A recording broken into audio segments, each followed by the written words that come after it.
Zona Médica, te invitamos a conocer todo lo que sucede en el fascinante universo del cuerpo humano a través de especialistas que tienen la solución para ti.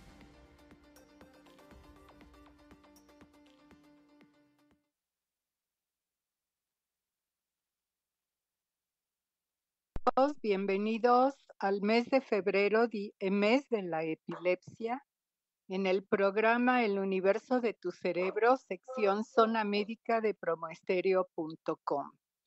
Les agradecemos que nos sigan.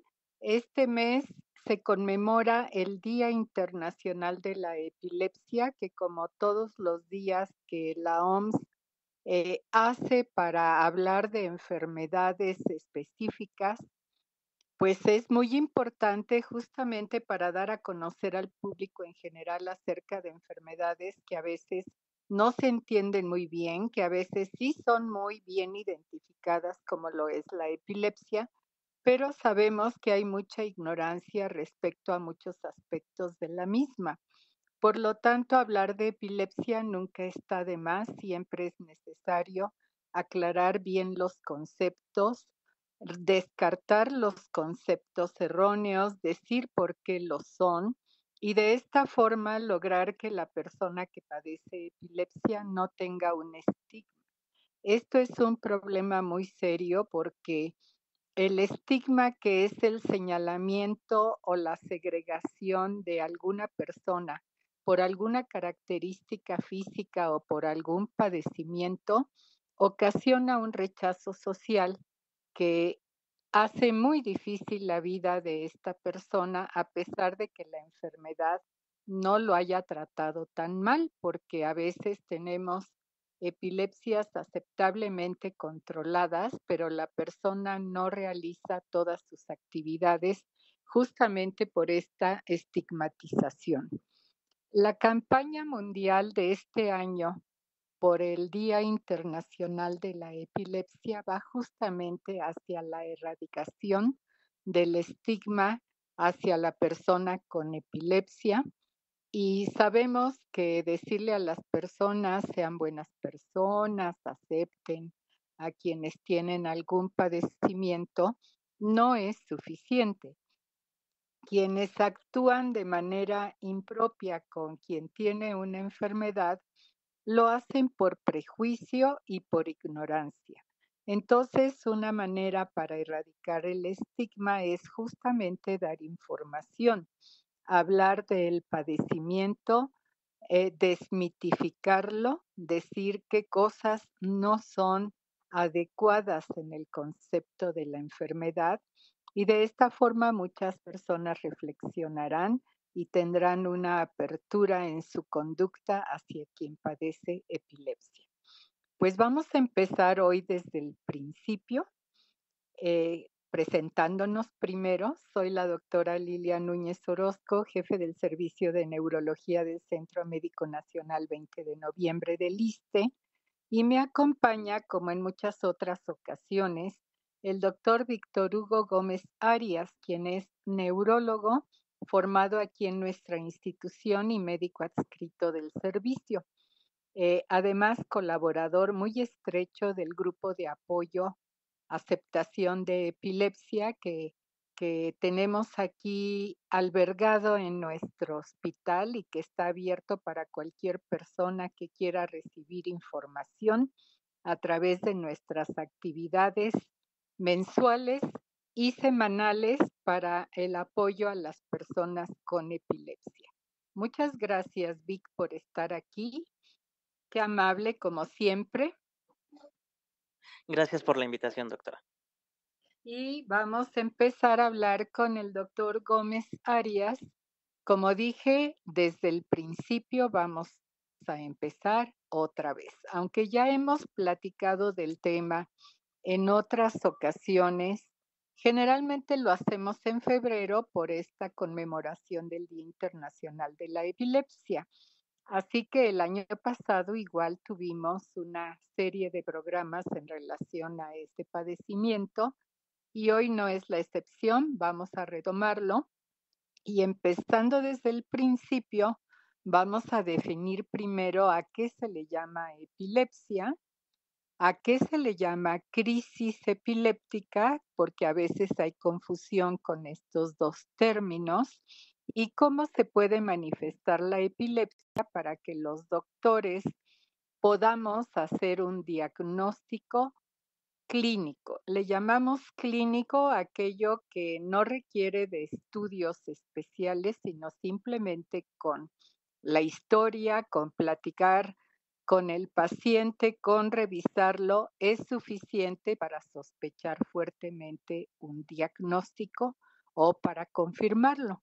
Así que Vic, por favor, dinos cuál es la definición de epilepsia y por qué razón utilizamos definiciones que nos marcan organismos internacionales. Bueno, la epilepsia se define como un trastorno neurológico que se caracteriza por una predisposición permanente del cerebro para desarrollar de manera espontánea eventos de crisis epilépticas. También la definición incluye todas las consecuencias que estas crisis le traen a la persona que lo padece, consecuencias que pueden ser físicas, que pueden ser emocionales, psicológicas, cognitivas, sociales, familiares, laborales, todas las consecuencias que tiene la presencia de las crisis también forman parte de la definición de epilepsia. Entonces, la definición básicamente lo que nos dice es que hablamos de epilepsia cuando en el cerebro permanentemente existe el riesgo de que de manera espontánea, es decir, sin un factor que lo provoque, se se genere una crisis epiléptica. Es importante tener un consenso mundial de las definiciones de las enfermedades para que cualquier persona en el mundo que quiera investigar algo sobre la enfermedad o publicar algo sobre la enfermedad, pues tengamos un marco de referencia común y la información que se genere en cualquier parte, pues nos sirva a todos. Entonces debemos hablar el mismo idioma. Y los médicos somos muy dados a hablar en un idioma muy extraño que la gente a veces no nos entiende. Y debemos procurar cambiar esta mala costumbre y tratar de utilizar términos que cualquier persona que no es médica nos pueda comprender, de tal manera que no sonemos así como muy doctos, como muy acá, sino que nos demos a comprender cuando explicamos algún padecimiento, porque esto es básico para que la persona asuma lo que le está pasando, sepa de qué se trata y pueda enfrentarlo correctamente. Yo me voy a ir un poquito más atrás. El doctor Gómez ha hablado de una definición que es muy útil, que tenemos en mente todos los médicos y especialmente los neurólogos, y que se refiere a un trastorno cerebral. Mi retroceso va en el sentido de que debemos comentar un poco entre paréntesis cómo funciona nuestro cerebro. Nuestro cerebro, que es un órgano muy chiquito que pesa alrededor de 1.200 gramos en un sujeto de promedio 70 kilogramos y que constituye solamente el 2% del peso corporal, tiene una enorme importancia por todas las funciones que desarrolla.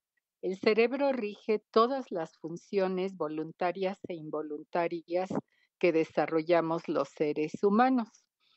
Está constituido por neuronas, que son células especiales que tienen una forma, la mayoría como de una estrella, con prolongaciones que son extensiones de su misma estructura y que van a llegar a distancias a veces muy grandes. Para que estas extensiones, estas prolongaciones de las neuronas se conecten con otras y puedan llevar a cabo funciones organizadas y armónicas, se utiliza un impulso eléctrico que a su vez va a desencadenar la liberación de una sustancia química que se llama neurotransmisor. quiere decir algo que transmite a la neurona. Es decir, de una neurona se transmite a otra. Las neuronas están constituyendo redes neuronales que son redes de funcionamiento para algunas cosas que realizamos, como ver, como oír, percibir los olores, percibir los sabores, percibir la temperatura, percibir lo que nos toca, lo que nos puede lastimar.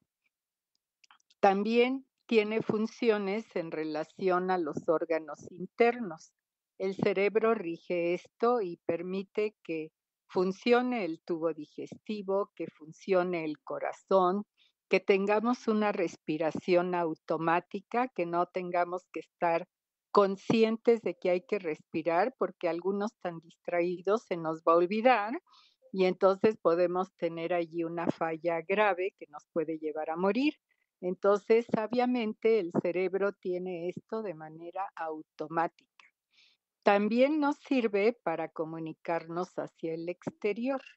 Podemos hablar, podemos hacer cualquier acción con los músculos de nuestro cuerpo, tener movimientos y conductas.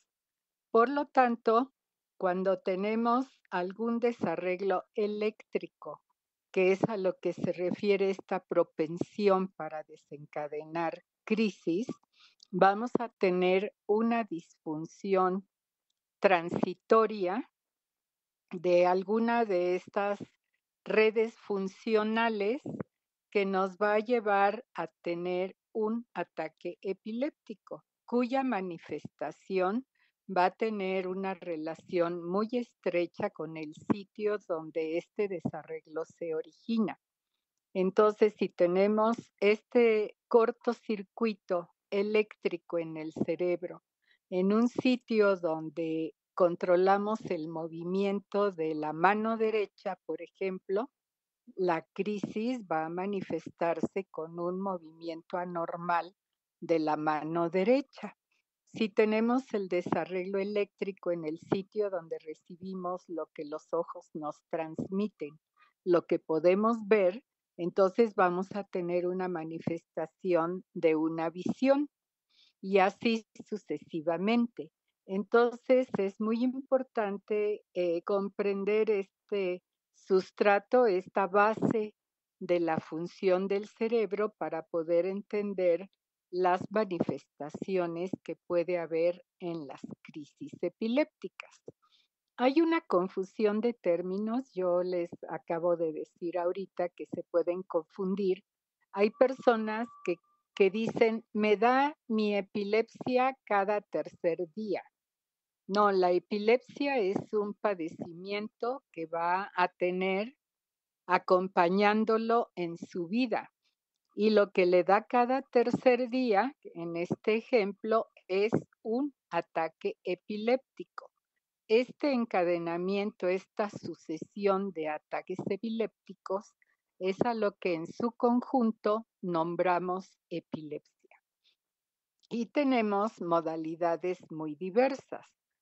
Vamos a empezar a platicar, le voy a pedir al doctor Gómez que nos haga una descripción de crisis diferentes, que no todas son iguales, como ya dijimos, tenemos muchas funciones en el cerebro y por tanto podemos tener muchísimas maneras en que las crisis se manifiesten.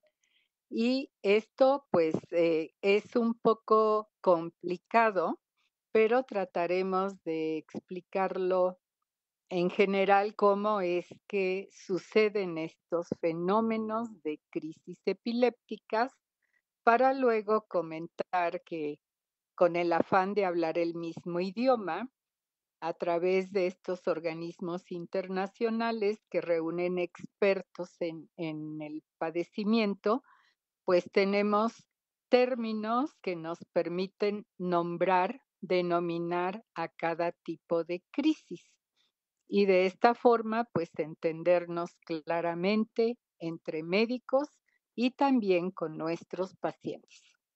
Entonces, yo mencionaba un ejemplo de crisis de movimiento que se llama crisis motora y que es solo una modalidad de manifestación de crisis, pero tenemos muchas.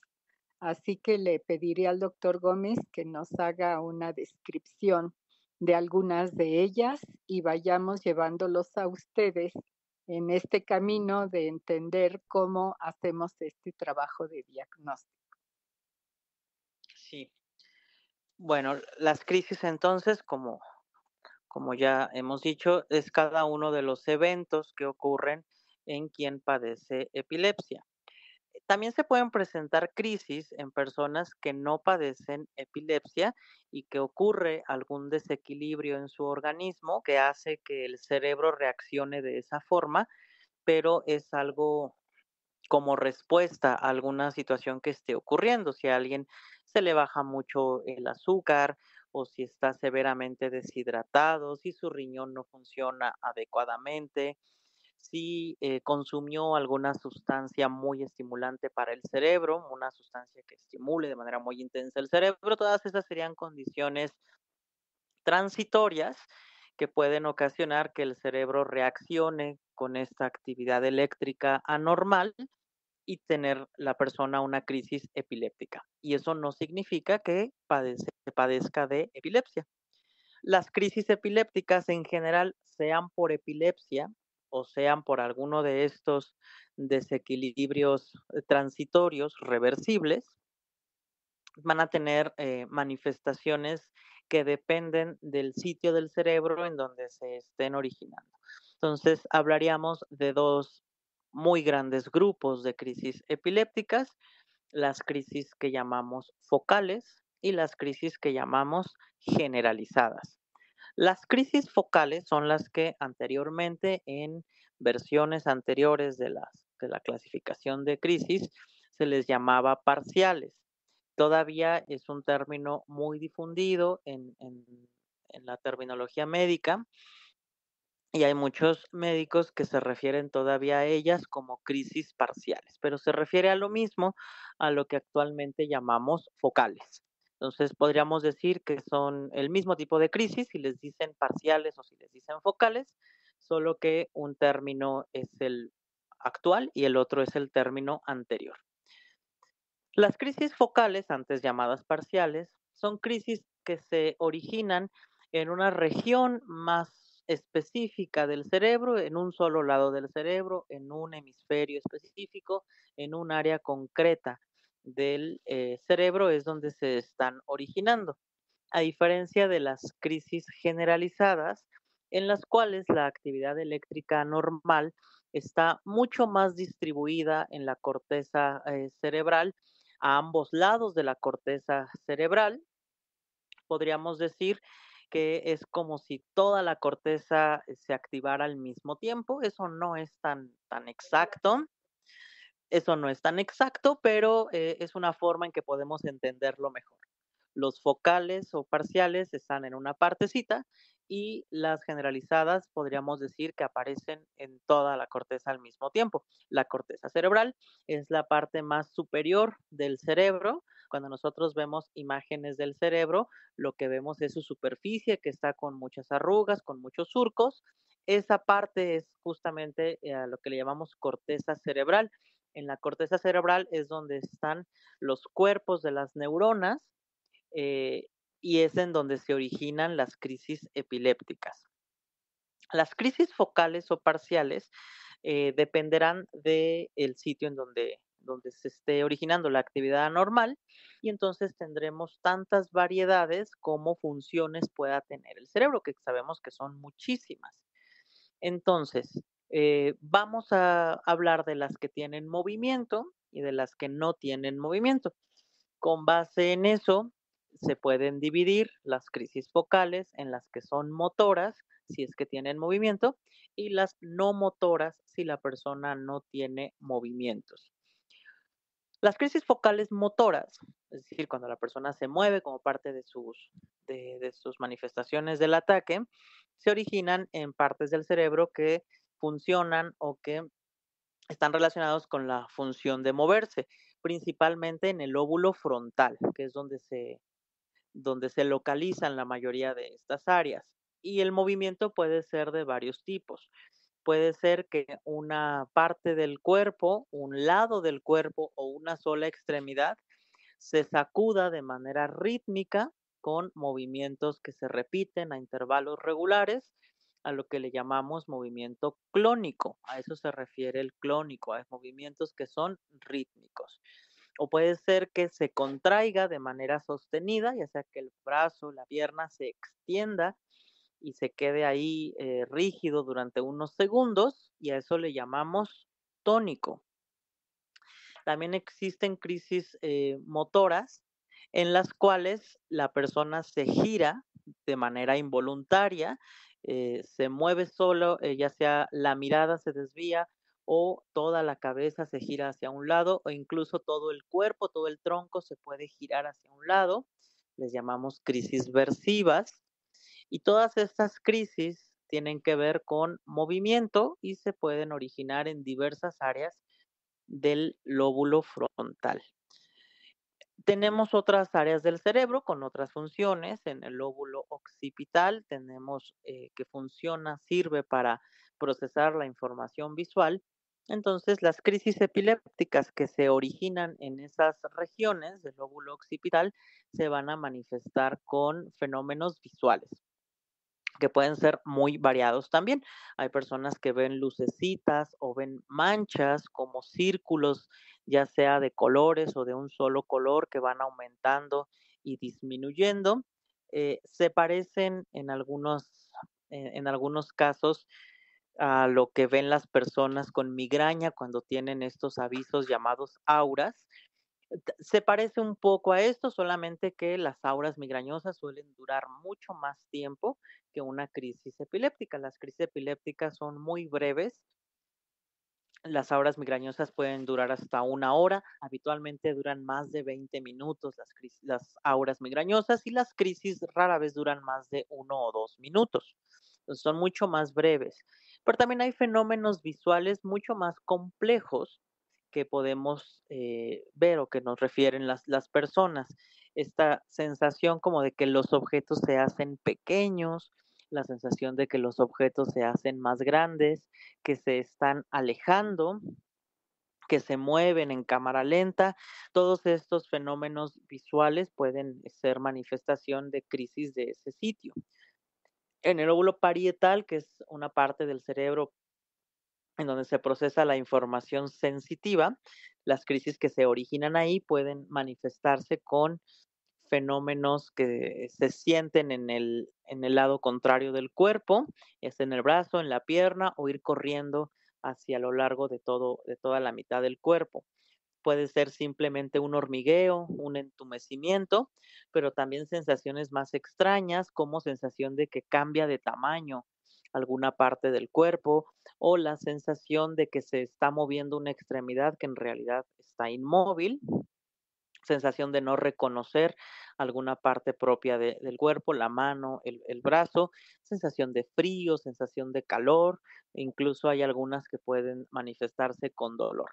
Al igual que el resto de las crisis, estos fenómenos durarán muy poco, son muy breves. Eso es una característica común a todos los tipos de crisis epiléptica, que son muy breves, de un inicio y un final claramente identificable. Y existen otras áreas del cerebro que tienen otras funciones que nos sirven para darnos cuenta de lo que está pasando a nuestro alrededor. Hay varias áreas que están involucradas en esa función. Muchas de ellas están en el lóbulo temporal, pero algunas también están en el frontal o en otras conexiones entre estos dos lóbulos. Entonces, crisis que se originan en alguna de esas redes nos puede ocasionar que la persona simplemente se desconecte, no se dé cuenta de lo que está pasando a su alrededor. Y a esas crisis focales, porque se están originando en una parte específica, les llamamos crisis con alteración de la conciencia. Y estas crisis que no son conscientes, la persona va a desconectarse de lo que ocurre a su alrededor, puede que con la mirada fija o con la mirada desviada hacia algún lado, pero no va a saber qué está pasando, no va a interactuar con las personas, no va a poder responder a lo que se le pregunte, y cuando termine la crisis no recordará lo que ha ocurrido. Durante la desconexión de estas crisis focales con alteración de la conciencia, las personas pueden hacer movimientos automáticos de los cuales no son conscientes, que les llamamos automatismos. Estos movimientos de automatismos son movimientos sin ningún propósito que se hacen de manera automática, y de los más comunes es mover la boca como si se masticara algo, como si se estuviera chupeteando algo, y las manos también se pueden mover, tocarse la ropa, hacer como abrocharse o desabrocharse los botones. Incluso hay automatismos deambulatorios en donde la persona camina de manera automática, sin rumbo, durante el tiempo que dura la crisis epiléptica. Estas crisis de desconexión, crisis focales con alteración de la conciencia, al igual que todas las demás, también tendrán una duración de un par de minutos. Serían no las únicas, pero sí de las más representativas tipos de crisis focales que con frecuencia vemos. Las focales motoras, en donde hay alguno de estos movimientos, tónicos, clónicos, versivos. Las crisis con alteración de la conciencia, las crisis visuales, las crisis sensitivas. Y ya mencionamos, cada una de ellas nos orientará a un lugar diferente del cerebro que las está originando. Y el otro grupo, igual muy amplio de tipos de crisis, son las crisis generalizadas, las que se originan en redes que están ampliamente distribuidas en ambos hemisferios cerebrales y que para fines prácticos podríamos decir que es como si se activara todo el cerebro al mismo tiempo, toda la corteza al mismo tiempo. De estas crisis tenemos unas que son las más conocidas, que son las tónico-clónicas generalizadas. Se llaman así porque corresponden justo al subgrupo de crisis generalizadas. Y ahí tendríamos una serie de fenómenos que nos hace reconocer este tipo de crisis.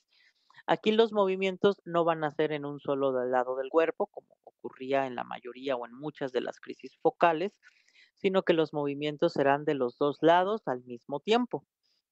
Entonces, en una crisis tónico-clónica generalizada, las personas se va a contraer sus extremidades de manera sostenida durante unos segundos, que es la fase tónica, y después empezarán a moverse de manera rítmica las extremidades. Y esta crisis dura alrededor de un minuto.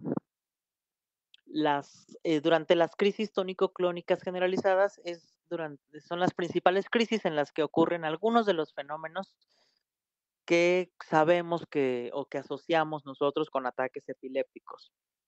La mordedura de la lengua, que suele ser en un lado de la lengua, en un borde de la lengua, es donde puede ocurrir durante este tipo de crisis, que haya una coloración como moradita o azul alrededor de los labios cuando se está teniendo el episodio del ataque epiléptico. La pérdida del control de esfínteres, que las personas se orinan o evacúan durante la crisis. Estos fenómenos que asociamos a ataques epilépticos están más relacionados a este tipo específico de crisis. No todas las crisis epilépticas van a tener estas características.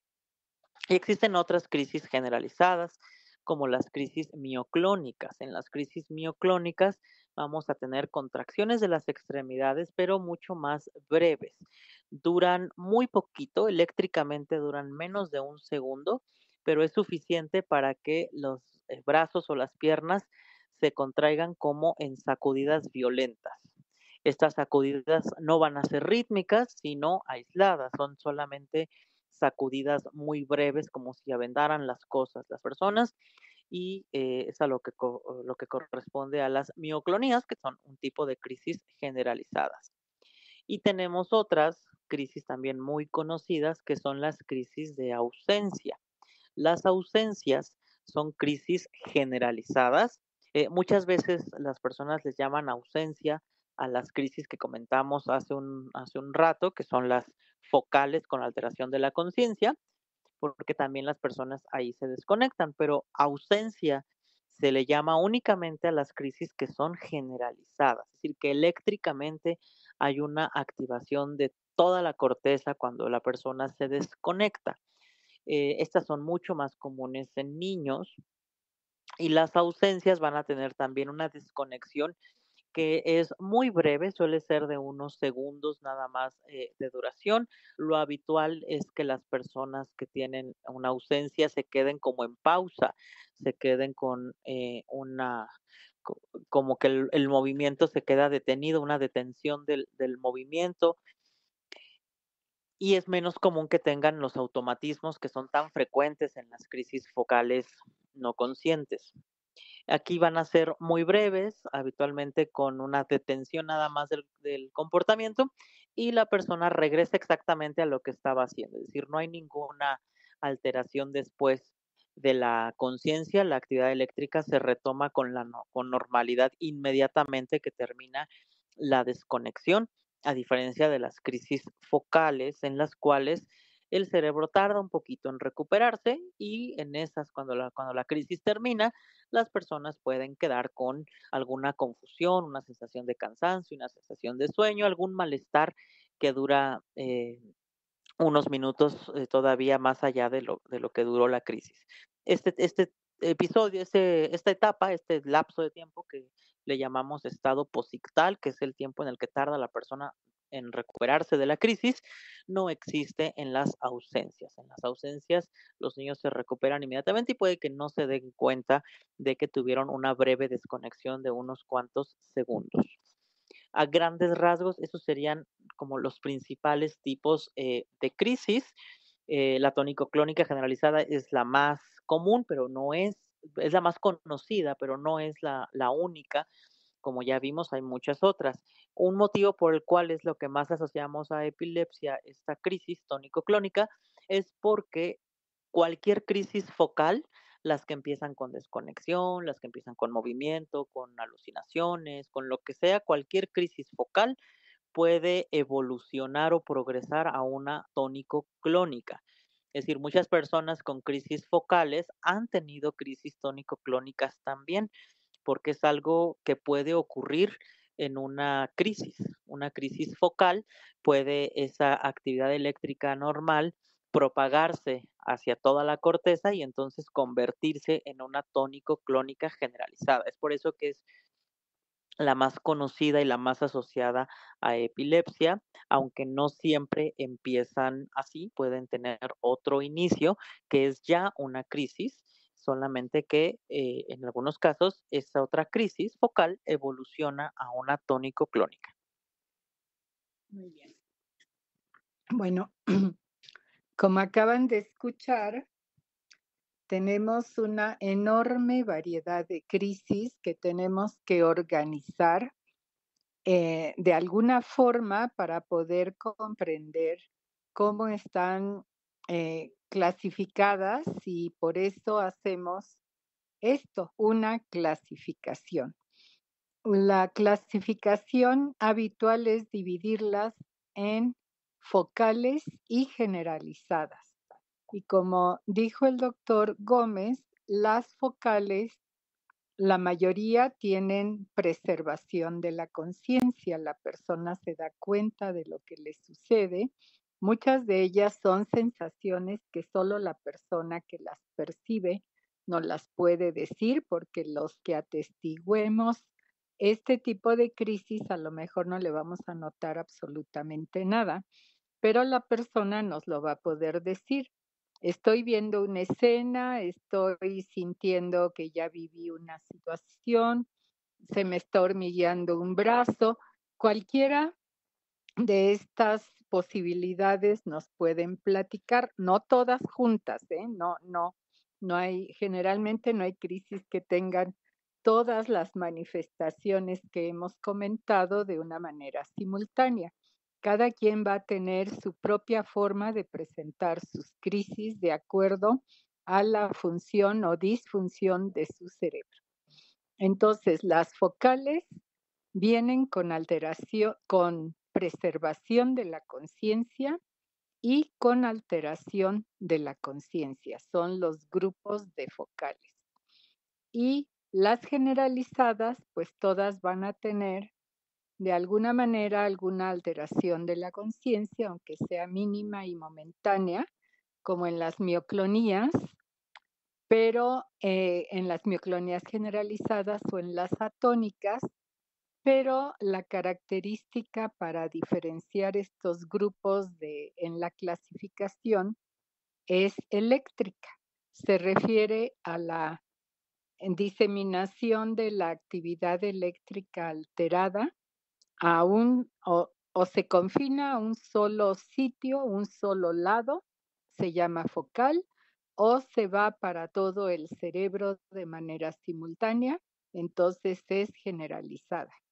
Por tanto, es muy, muy importante que el paciente nos platique cómo siente, qué siente y qué va sucediendo posteriormente, porque puede empezar como algo muy chiquitito, una pequeña sensación, pero luego se convierte en una sensación que se extiende en toda una mitad del cuerpo, por poner un ejemplo, y luego se pierde la conciencia y se convierte en una crisis de que se llama tónico-clónica generalizada, que ya nos explicó el doctor Gómez.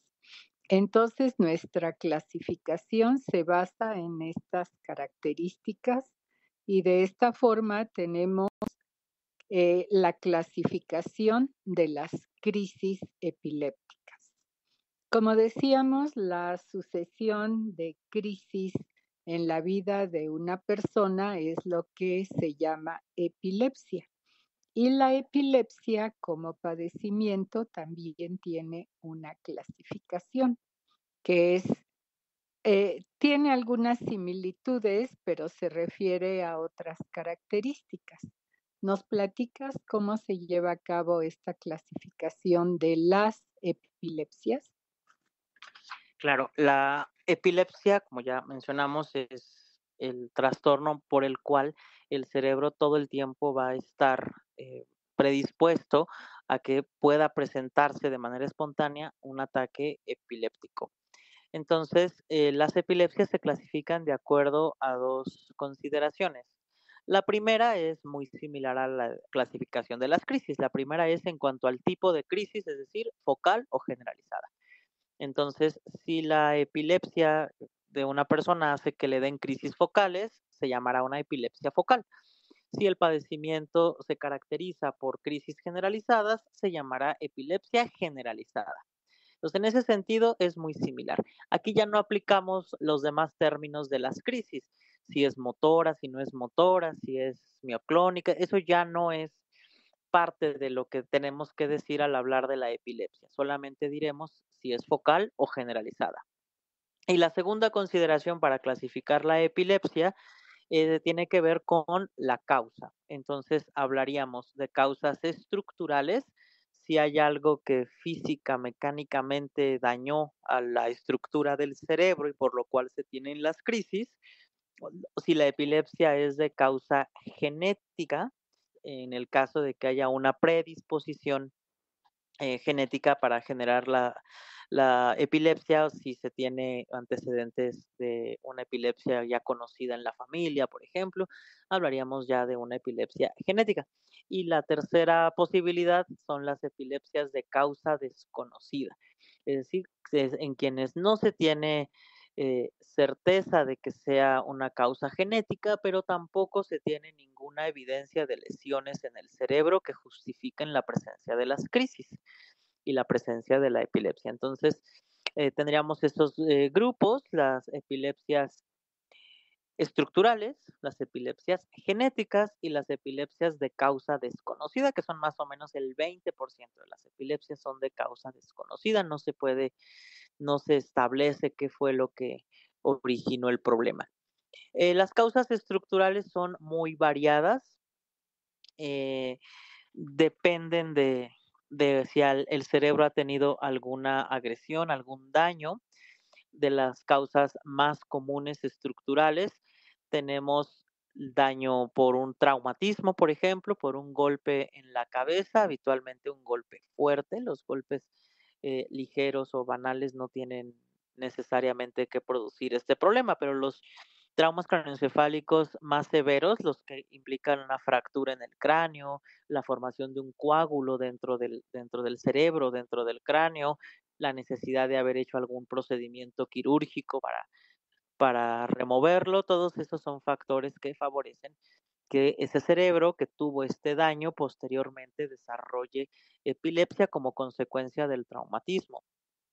Otra causa estructural muy común son las infecciones por cisticercos.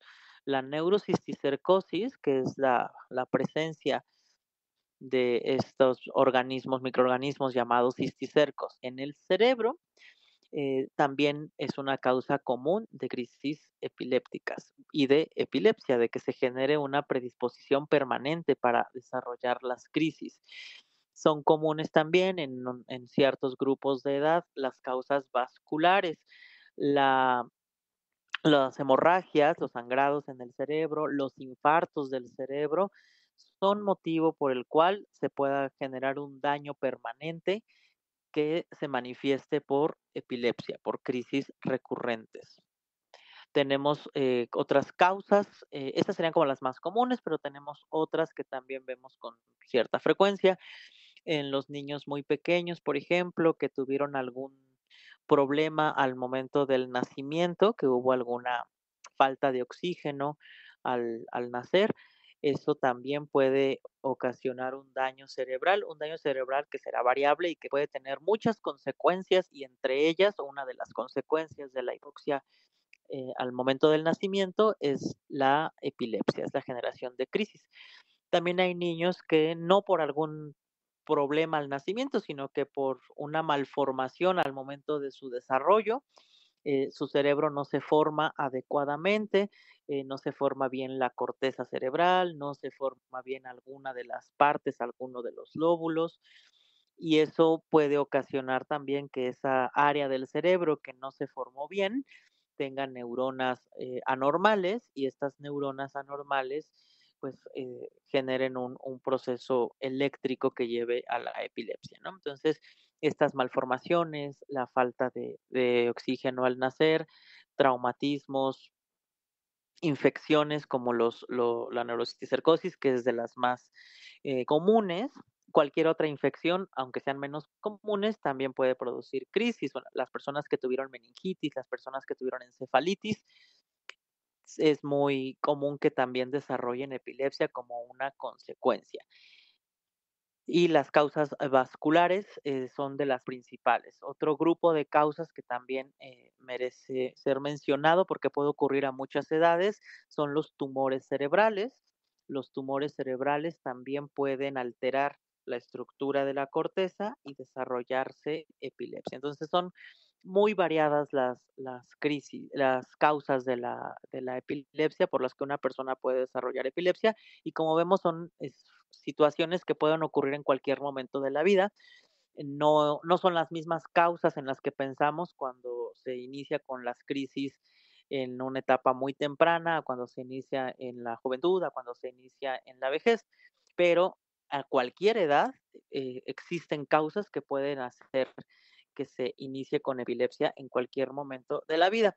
Entonces, siempre que una persona tenga epilepsia, es muy importante investigar el por qué se tiene epilepsia. La epilepsia es esta condición nada más de tener las crisis, pero debe haber un motivo por el cual se genere. Y muchas veces es una de estas causas estructurales, alguna parte que no se formó bien o un traumatismo, un cisticerco, algo vascular. Entonces, hay que buscar y pensar en todas estas posibilidades cuando se inicia con crisis epiléptica, pensando en las causas estructurales que ya mencionamos, no son las únicas, muchas otras epilepsias serán de causa genética, algunas con síndromes ya conocidos, es decir, o tipos específicos de crisis que inician a edad específica con un electro específico, nos hace pensar en alguna de las causas genéticas ya conocidas y ya tipificadas, ¿no? Y que ya sabemos cómo son esas epilepsias genéticas. Y en algunos casos, pues no se tendrá ni la presencia de una alteración conocida genética ni la evidencia de alguna alteración estructural, y es cuando hablaremos de las epilepsias de causa desconocida. Muy bien.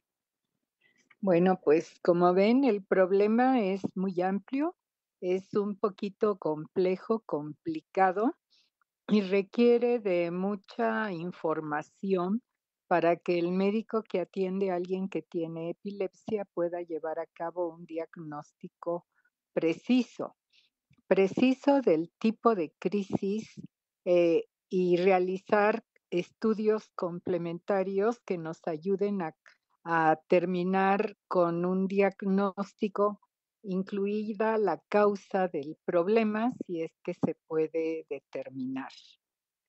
Hay mucha gente que se desconcierta mucho cuando les salen normales sus estudios de imagen que buscan causas estructurales.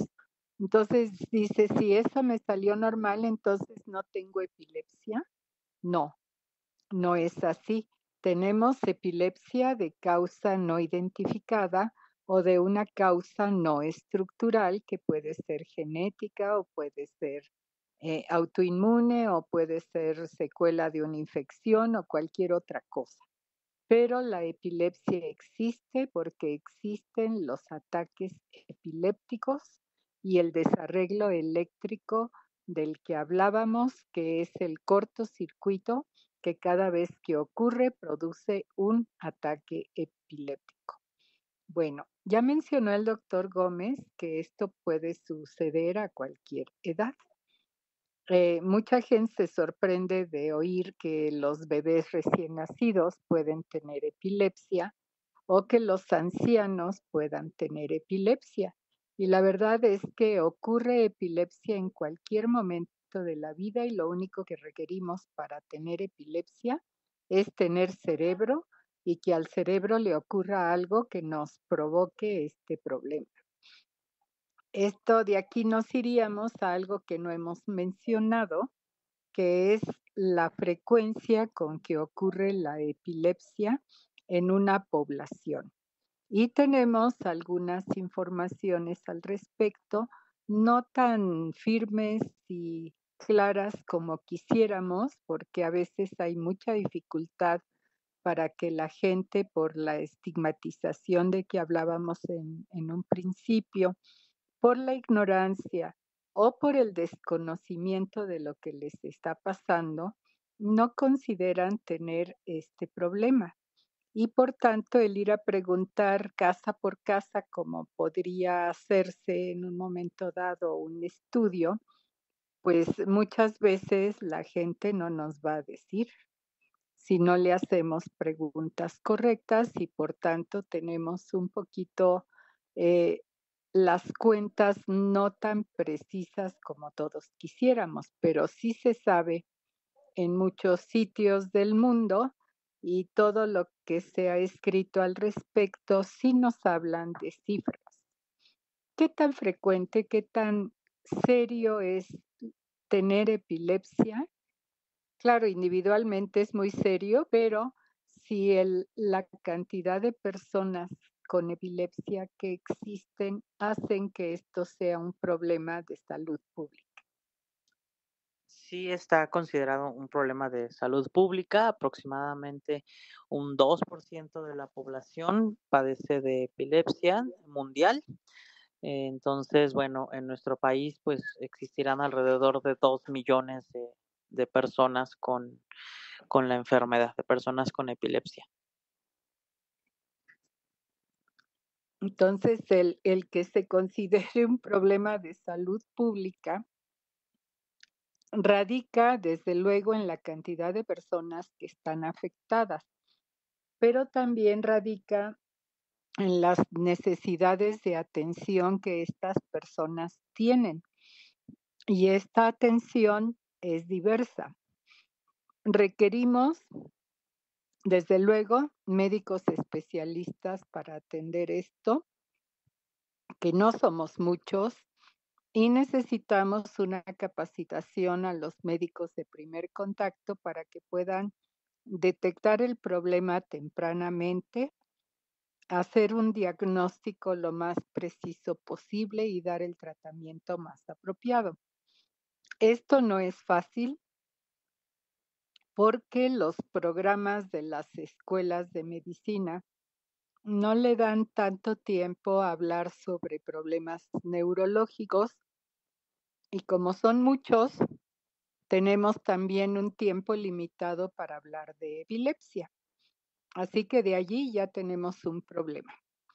Segundo, se tiene que, aparte de que alguien sepa entender las descripciones, pensar en los tipos de crisis y decir si esto corresponde posiblemente a epilepsia, pues vamos a corroborarlo con un electroencefalograma, con estudios de imagen y en aquellos casos en los que la lesión no es estructural, pero si hay algún problema bioquímico, un problema genético, etcétera, pues se tiene que complementar con otros estudios que no siempre están a la mano en la mayoría de los lugares de atención.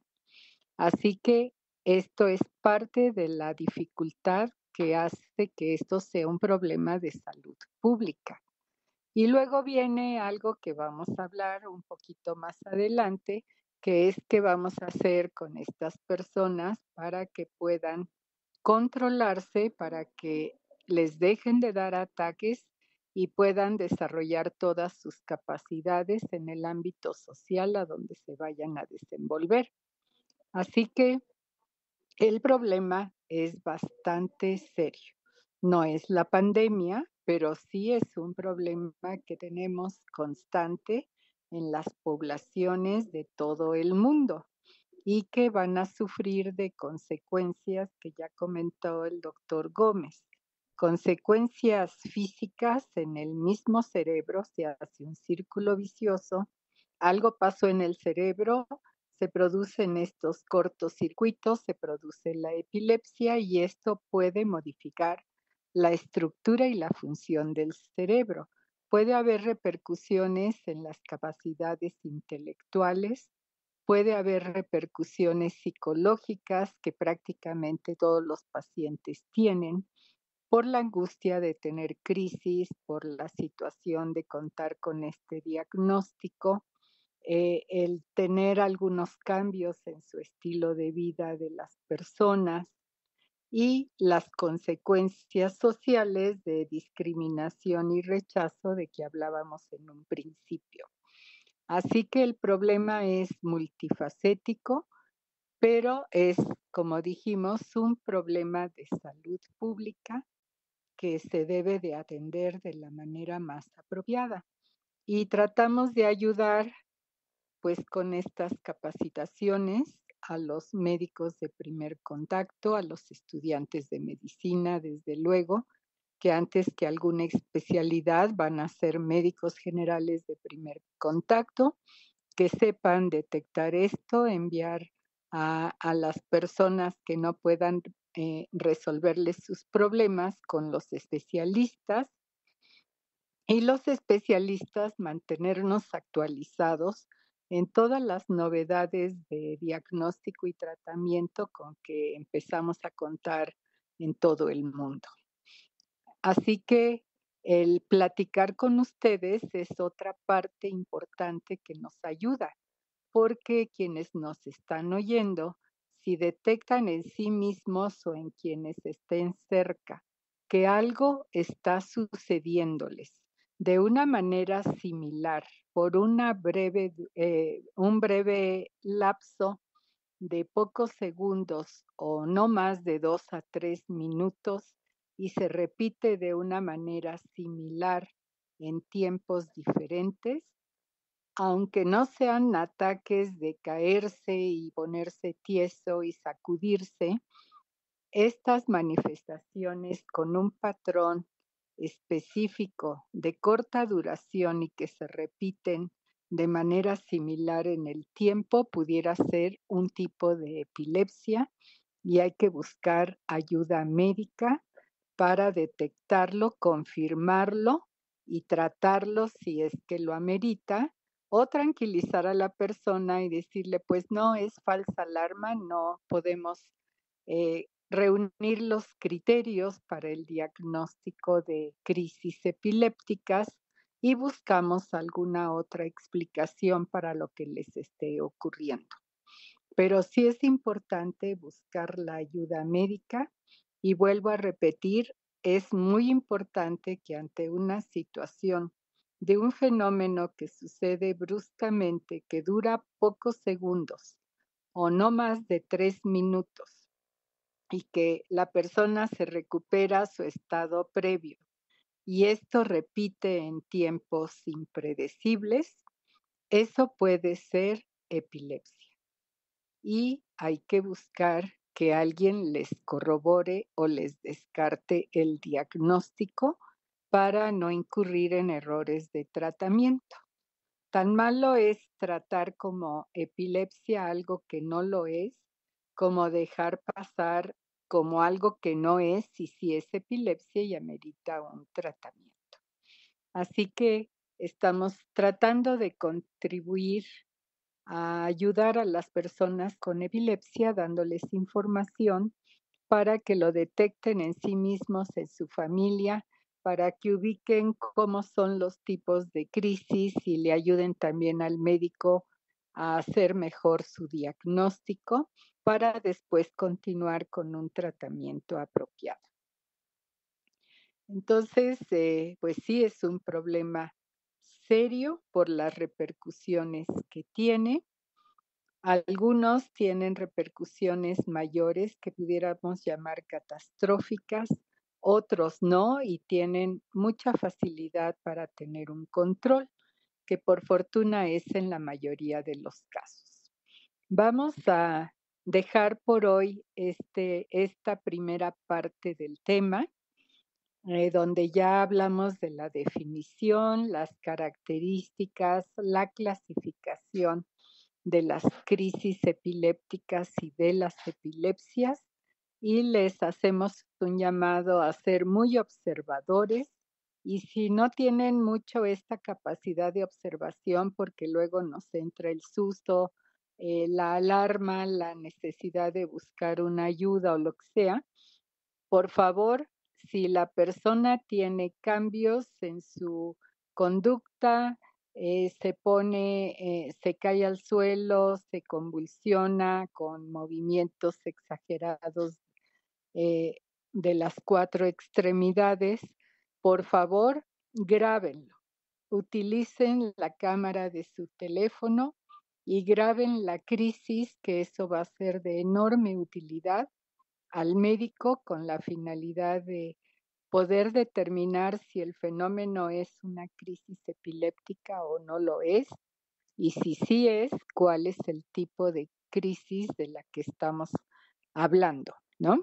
Y tener entonces un diagnóstico más preciso, que es el primer paso para resolver el problema. Bueno, con este mensaje un poco reiterativo de que sean observadores y se fijen lo que les pasa, nos vamos a despedir por hoy para continuar con otros aspectos de la epilepsia en las siguientes semanas que nos quedan para hablar del tema. Me resta solo agradecer la atención de todos ustedes y desde luego la presencia y la experiencia compartida que nos ha dado el doctor Víctor Hugo Gómez Arias, quien nos acompañará en programas posteriores. Hasta luego todos. Gracias, Vic. Hasta luego.